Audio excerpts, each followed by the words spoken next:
Today, I'll show you how to create a video call effect using the built-in fusion effect inside DaVinci Resolve. Let's dive in. First, add your video clip to the timeline. This will be the main footage for your video call.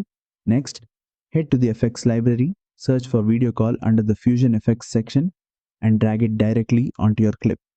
You'll instantly see a video call style frame applied to your footage. Now, it's time to customize the effect. Select the clip, open the inspector, and navigate to the fusion section. Here's what you can tweak. Position X and Y.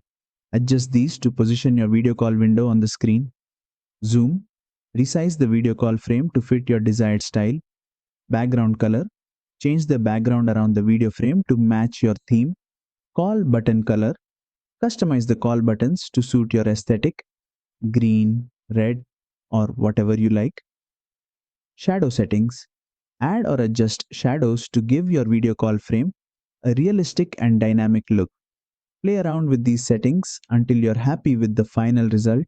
This effect is perfect for storytelling, creative edits, or professional presentations. And that's it.